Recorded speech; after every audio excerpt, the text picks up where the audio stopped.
নমস্কার, শিব শক্তি অ্যাস্ট্রো চ্যানেলে সকলকে স্বাগত জানাই। আশা করি সকলে আপনারা ভালো আছেন, ভালো থাকুন, সুস্থ থাকুন। আজকের ভিডিওর মূল আলোচনার বিষয় কিন্তু হচ্ছে মীন রাশির জাতক জাতিকারা কিন্তু বেশ কিছু সমস্যায় জর্জরিত হয়ে আছেন। বর্তমানে কিন্তু মীনের ওপরে সাড়ে সাতি চলছে এবং যার ফলে কিন্তু সৃষ্টি হচ্ছে বেশ কিছু সমস্যার। এখন সেই সমস্যা গুলোকেই কিন্তু আজকের ভিডিওতে একেবারে পুঙ্খানুপুঙ্খ ভাবে আমরা কিন্তু আলোচনা করব এবং সেই সঙ্গে কিন্তু আলোচনা করব অভ্রান্ত বেশ কিছু প্রতিকার নিয়ে। অবশ্যই আপনারা ভিডিওটিকে শেষ পর্যন্ত দেখতে থাকুন। শুরুতেই আমরা বলবো সেটা হচ্ছে মীনের ওপরে কিন্তু অবস্থান করছেন শনিদেব এবং যার ফলে কিন্তু যাদের এই মুহূর্তে শনির দশা অথবা অন্তর্দশা চলছে এদের ক্ষেত্রে কিন্তু বেশ কিছু সমস্যা, বিশেষ করে শারীরিক সমস্যা, সেগুলোতে কিন্তু জর্জরিত হয়ে আছেন মীন রাশির জাতক জাতিকারা। সেই সঙ্গে কিন্তু মাঝে মাঝেই মানসিক অতৃপ্তি, মানসিক ডিপ্রেশন সেইগুলো কিন্তু আসছে। একই সঙ্গে কিন্তু দ্বাদশ স্থানে রাহুর অবস্থান এবং যার ফলে কিন্তু বর্তমানে যাদের রাহুর দশা অথবা অন্তর্দশা চলছে এদের ক্ষেত্রে কিন্তু বেশ কিছু মানসিক যে টেনশন সেগুলো কিন্তু আসছে। একই সঙ্গে মূলত এই সময়ে কিন্তু শয্যা সুখের সমস্যা, অর্থাৎ রাত্রে বিছানায় শুয়েও কিন্তু বিভিন্ন আজগুবি স্বপ্ন, বিভিন্ন আজগুবি চিন্তা ভাবনা অথবা বিভিন্ন টেনশন সেগুলো কিন্তু সৃষ্টি হচ্ছে। রাশির ওপরে শনির অবস্থান, যার ফলে কিন্তু এই সময়ে থার্ড হাউসও যথেষ্ট এফেক্টেড হচ্ছে। কমিউনিকেশন গ্যাপ সেইটা কিন্তু সৃষ্টি হচ্ছে।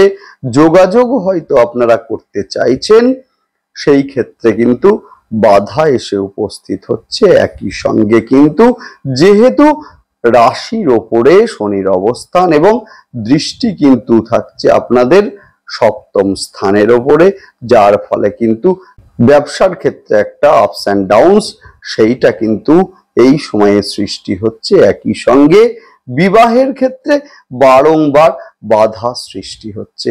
বিবাহের কথা চলতে চলতে হঠাৎ করে বন্ধ হয়ে যাওয়া অথবা হয়তো বিবাহের কথা ফাইনালাইজড হলো, হঠাৎ করেই দেখছেন যে বিপরীত দিক থেকে রেসপন্স আসছে না। এই ধরনের ঘটনাও কিন্তু এই সময়ে লক্ষ্য করা যাচ্ছে। একই সঙ্গে কিন্তু দশম স্থানের ওপরেও কিন্তু দৃষ্টি থাকছে শনির, যার ফলে কিন্তু এই সময়ে মূলত কর্মপ্রাপ্তির ক্ষেত্রে বারংবার বাধার সৃষ্টি হওয়ায় একই সঙ্গে কিন্তু এই সময়ে মূলত কর্মক্ষেত্রে গুপ্ত শত্রুতার সৃষ্টি হতেও কিন্তু আমরা লক্ষ্য করছি।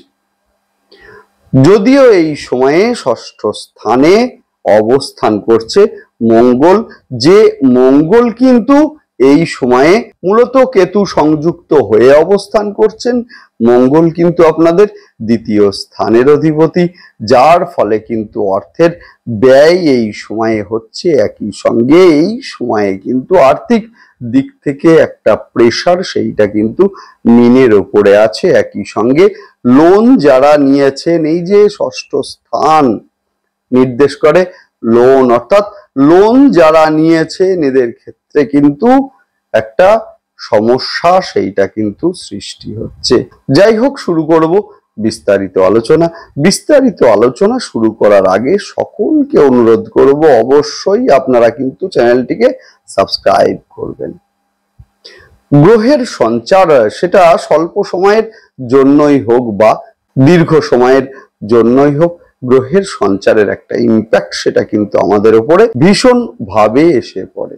যে কোনো সিদ্ধান্ত নেওয়ার আগে কিন্তু গ্রহের অবস্থান আমাদেরকে দেখতে হবেই হবে, না হলে কিন্তু একটার পর একটা সমস্যা আসবেই আসবে। ধরুন আপনি একটা ব্যবসার সঙ্গে সংযুক্ত আছেন, আপনি চাইছেন যে ব্যবসার শ্রীবৃদ্ধির উদ্দেশ্যে আপনি এই সময়ে ব্যবসায় ইনভেস্ট করবেন। এখন সেই সময়ের গ্রহের অবস্থান যদি আপনার সিদ্ধান্তকে সাপোর্ট না দেয়, সেই ক্ষেত্রে কিন্তু ব্যবসায় লস হওয়ার একটা সম্ভাবনা সেইটা কিন্তু আসবেই আসবে।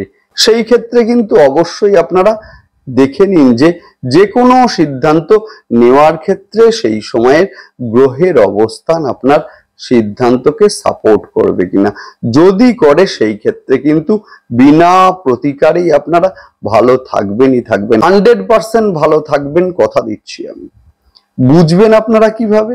অবশ্যই আপনারা কিন্তু চ্যানেলটিকে সাবস্ক্রাইব করবেন, যাতে গ্রহের গোচরের সঙ্গে সঙ্গে সমস্ত ভিডিওর নোটিফিকেশন আপনাদের কাছে সহজে পৌঁছে যায়। যাই হোক, শুরু করব বিস্তারিত আলোচনা। মীন রাশির জাতক জাতিকাদের সমস্যা আলোচনা করার পূর্বে, মীন রাশির জাতক জাতিকাদের সমস্যার সমাধান আলোচনা করার আগে কিন্তু আমাদের মেনলি সমস্যাগুলোতে আলোকপাত আমাদের করতে হবেই।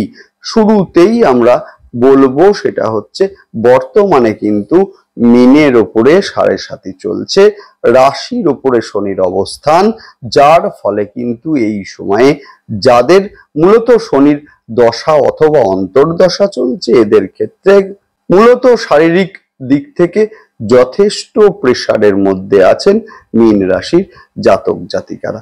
বিশেষ করে কোমর, হাঁটু, অস্থিজনিত সমস্যা বা ব্যথা এবং সেই সঙ্গে পেটের সমস্যা, লিভারের সমস্যায় ভুগতেও কিন্তু আমরা লক্ষ্য করছি এই সময়ে। সেই সঙ্গে মাঝে মাঝেই একটা ডিপ্রেশনের সৃষ্টি অথবা মানসিক একটা অশান্তি, সেইটা কিন্তু মীনের উপরে কাজ করছে।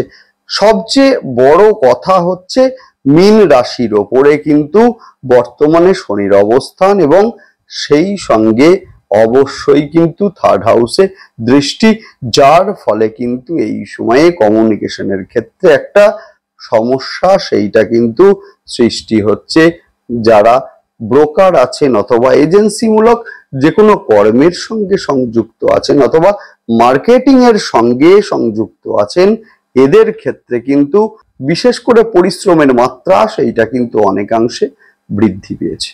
সেই সঙ্গে যে কাজই আপনি করতে যাচ্ছেন, যোগাযোগ আপনি হয়তো করছেন, বারংবার একটা ছেদ বা বারংবার একটা বাধা এসে উপস্থিত হচ্ছে। একই সঙ্গে যাদের মূলত পৈতৃক সম্পত্তি এখনো ডিমার্কেশন হয়নি অথবা যেখানে আপনি বাস করছেন সেখানে হয়তো অনেকজন ওয়ারিশান আছে, এই সময়ে কিন্তু ডিমার্কেশন অবশ্যই আপনারা করিয়ে নিন, না হলে কিন্তু পরবর্তীকালে সমস্যা সৃষ্টি হতে পারে। এই সময়ে ভাই বা বোনের শরীর নিয়ে একটা দুশ্চিন্তার সৃষ্টি, সেইটা কিন্তু আমরা লক্ষ্য করব, অথবা ভাই বা বোনের সঙ্গে একটা মত বিরোধের সৃষ্টি, সেইটাও কিন্তু এই সময় আমরা দেখব। রাস্তায় যাতায়াতের ক্ষেত্রে এই সময়ে কিন্তু যথেষ্ট সচেতন হন। এই সময়ে কিন্তু বাইক রাইডার্স যারা আছেন অথবা বাইক যারা চালাচ্ছেন, এদের ক্ষেত্রে কিন্তু হেলমেট অবশ্যই আপনারা ইউজ করবেন, না হলে কিন্তু এই সময়ে শরীরে আঘাত প্রাপ্তির মতো ঘটনাও কিন্তু আমরা লক্ষ্য করব। বিবাহের ক্ষেত্রে ডিলে হচ্ছে অথবা বিবাহের বিষয় নিয়ে কথা চলতে চলতে হঠাৎ করে বন্ধ হয়ে যাওয়া, এই ধরনের ঘটনাও কিন্তু এই সময়ে লক্ষণীয়। একই সঙ্গে এই সময়ে স্বামী বা স্ত্রীর শরীর নিয়ে একটা দুশ্চিন্তা, সেইটা কিন্তু মীন রাশির জাতক জাতিকাদের সৃষ্টি হচ্ছে, অথবা স্বামী বা স্ত্রীর মধ্যে একটা অ্যাডজাস্টমেন্টের অভাব, সেইটাও কিন্তু এই সময়ে লক্ষ্য করছি আমরা। ব্যবসার ক্ষেত্রে একটা উত্থান পতন, সেইটা কিন্তু এই সময়ে লক্ষণীয়। ব্যবসা হয়তো ভালোই যাচ্ছিল, হঠাৎ করে ডিটোরিয়েট করছে, এই ধরনের ঘটনাও কিন্তু আমরা লক্ষ্য করছি। সেই সঙ্গে এই সময়ে পার্টনারশিপ ব্যবসার ক্ষেত্রে অবশ্যই আপনারা বুঝে করুন, না হলে কিন্তু এই সময়ে প্রতারিত হতে পারেন। সেই সঙ্গে এই সময়ে কর্মক্ষেত্রে বাড়বে মূলত পরিশ্রমের মাত্রা, হঠাৎই প্রমোশন আটকে যাওয়া অথবা কর্মক্ষেত্রে গুপ্ত শত্রুতার সৃষ্টি হতেও কিন্তু আমরা এই সময়ে দেখব। সেই সঙ্গে অস্থায়ী কর্মের সঙ্গে যারা সংযুক্ত আছেন অথবা কন্ট্রাকচুয়াল যে কোনো কর্মের সঙ্গে যারা সংযুক্ত আছেন, এদের ক্ষেত্রে কর্মের স্থায়িত্ব সেইটা কিন্তু নষ্ট হতে পারে এই সময়ে। সেই সঙ্গে নতুন কর্মপ্রাপ্তির ক্ষেত্রেও কিন্তু বাধার সৃষ্টি হতে এই সময় আমরা লক্ষ্য করছি। একই সঙ্গে যেহেতু ষষ্ঠ স্থানে মঙ্গল এবং সেই সঙ্গে কেতুর সহায় অবস্থান, যার ফলে ঋণের জালে জড়িয়ে যাওয়ার একটা সম্ভাবনা সেইটা কিন্তু এই সময়ে আছে। একই সঙ্গে কিন্তু এই সময়ে অবশ্যই লোন যারা নেবেন অবশ্যই আপনারা কিন্তু প্রয়োজনকে গুরুত্ব দিন। হঠকারী সিদ্ধান্ত এই সময়ে বর্জন অবশ্যই আপনাদেরকে করতে হবে এবং যে কোনো ঘটনায় আপনি হয়তো রিয়াক্ট করলেন এবং যার ফলে কিন্তু নতুন কোনো সমস্যার সূত্রপাত হলো, এই ধরনের ঘটনাও কিন্তু এই সময়ে লক্ষণীয়। এবারে আসবো প্রতিকার নিয়ে। যদি এই ধরনের সমস্যাগুলো আপনাদের জীবনের সঙ্গে সংযুক্ত হয়, সেই ক্ষেত্রে কিন্তু অবশ্যই প্রতিকারগুলো আপনার জন্যেই। যাই হোক, শুরুতেই বলবো সেটা হচ্ছে ব্যবসার ক্ষেত্রে যাদের উত্থান পতন হচ্ছে, এদের ক্ষেত্রে অবশ্যই আপনারা বাম দিকে সংযুক্ত গণেশজির একটি মূর্তি অথবা ছবি আপনারা ব্যবসার জায়গায় রাখুন এবং সেই সঙ্গে কিন্তু বুধবারের দিন দূর্বা এবং সেই সঙ্গে ফুল অর্পণ আপনারা অবশ্যই করবেন এবং সেই সঙ্গে লাড্ডু দিন। ভীষণ ভালো রেজাল্ট আপনারা অবশ্যই পাবেন। ওং গং গণপতয়ে নমঃ এই মন্ত্রটি আপনারা 108 বার অবশ্যই আপনারা প্রতিদিন পাঠ করুন। ভীষণ ভালো রেজাল্ট আপনারা অবশ্যই পাবেন এবং সেই সঙ্গে ব্যবসার জায়গায় যদি আপনাদের সম্ভব হয় মানি প্ল্যান্ট গাছ একটা রেখে দিন। লাফিং বুদ্ধর একটি মূর্তি অবশ্যই আপনারা ব্যবসার জায়গায় রাখবেন। যেদিক দিয়ে কাস্টমার আসছে মুখটা যেন অবশ্যই সেদিকে থাকে। ভীষণ ভালো রেজাল্ট অবশ্যই আপনারা এই সময়ে পাবেন এবং সেই সঙ্গে এই সময়ে কিন্তু বাস্তুর উত্তর দিককে আপনারা অবশ্যই পরিষ্কার রাখুন। নোংরা জলের ফ্লো এই সময়ে হতে দেবেন না এবং সেই সঙ্গে কিন্তু অবশ্যই আপনারা সোমবার এবং সেই সঙ্গে বৃহস্পতিবার এবং সেই সঙ্গে অবশ্যই আপনারা শনিবার করে রুদ্রাভিষেক আপনারা করুন এবং অবশ্যই আপনারা কিন্তু শনিবারের দিন রুদ্রাভিষেকের পরে একটু কালো তিল মহাদেবকে আপনারা অর্পণ করুন। ভীষণ ভালো রেজাল্ট আপনারা অবশ্যই পাবেন এবং সেই সঙ্গে বৃহস্পতিবার দিন রুদ্রাভিষেকের পরে একটুখানি কাঁচা হলুদ আপনারা মহাদেবকে অবশ্যই অর্পণ করুন। মেডিটেশন দিনে একবার হলেও আপনারা আধ ঘন্টার জন্যেও অবশ্যই আপনারা করবেন এবং সেই সঙ্গে এই সময়ে কিন্তু নবগ্রহ স্তোত্র পাঠ আপনাদের ক্ষেত্রে বিশেষ উপযোগী হবে। ভাঙা ইলেকট্রনিক্স ডিভাইস আপনারা কিন্তু বাড়িতে রাখবেন না। সেই সঙ্গে বাড়িতে টয়লেটের মধ্যে আপনারা অবশ্যই অল্প একটু সৈন্ধব লবণ আপনারা কাঁচের শিশিতে রেখে দিন।